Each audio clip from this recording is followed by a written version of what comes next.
There are many singers in the Voice Essentials community who, just like I Love Tacos, want to know how to start a vocal career and become a professional singer. Well, I Love Tacos, despite being a soft tortilla kind of guy, I'm happy to answer the question for you with a range of helpful suggestions coming right up. Sound check. Check 1, check 2. G'day, my name is Dr. Dan. Welcome back to Voice Essentials, where everybody sings. In our ever-growing global community of singers, we have both avocational singers, those people who sing for leisure, and we have an increasing number of vocational singers, people who earn money from their vocal performance. I think for some, there seems to be a massive canyon between these two groups. So how do you traverse the great divide that seems to separate the amateur singer from the professional? I know when I first started to sing professionally, I had no idea how to get my first paid gig, let alone what I should charge. So today we're going to take a look at the two main routes into professional singing, as well as some ideas that I know will help to direct your pathway to earn dollars with your voice. So firstly, let's quickly look at the two vocational pathways into professional singing. In years gone by, career singing was unlike many traditional vocations like nursing, engineering or teaching, for example. Most traditional jobs have a well-trod pathway of undergraduate development where on completion of a degree, the graduate receives a certificate qualifying them for the studied discipline. And even trades like plumbing or auto mechanics have a predefined process for learning on the job. But the development of the professional singer is unlike many other situations. There is no formalised inauguration process to becoming a qualified singer. And that's because the arts, thankfully, remains a mostly unregulated industry. Why? Well, beauty is in the eye of the beholder, so one person's taste in art will be another person's ad nauseum. So too it is with singing. What one person will pay money to listen to, another person may well spend money to have silenced.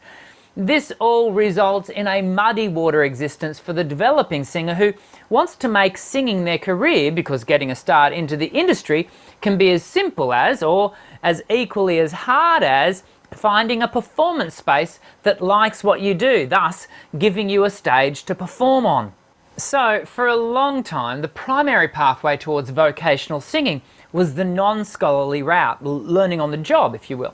Now, at this point, I do need to remind us all that here at Voice Essentials, we focus on the contemporary singer as opposed to the classical vocalist whose developmental trajectory may well be different.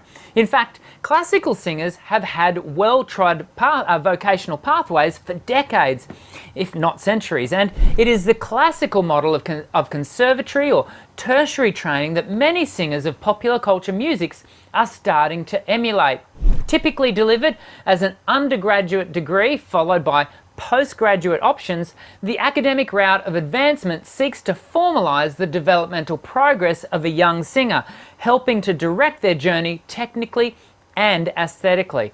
The academic route is becoming a more common approach among contemporary singers, and it's indeed proven an advantageous process of learning for me. All up, I have enjoyed 15 years of formalised training at both undergrad and postgrad levels, so I think my personal academic experience qualifies me to say that both routes, both the non-scholarly and the scholarly, have their strengths and, it must be said, their weaknesses.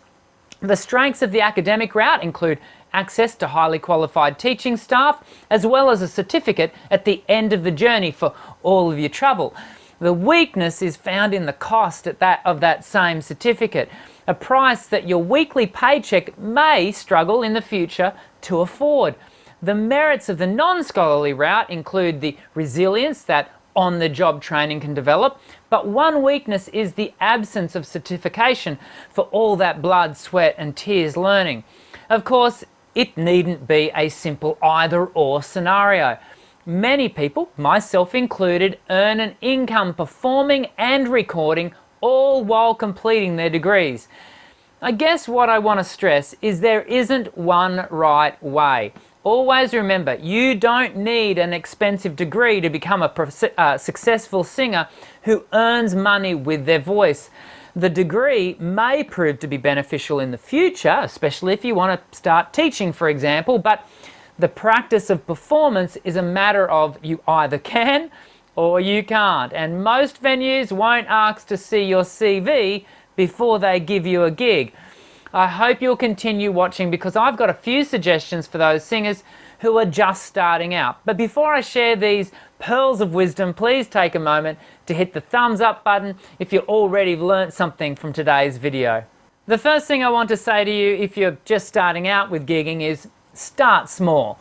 I know how easy it is to covet the success of your favourite artist and think to yourself, if Ed Sheeran can stand by himself on a stage in front of a stadium full of people with only a guitar, a mic and a loop pedal to entertain the crowd, how hard can it be?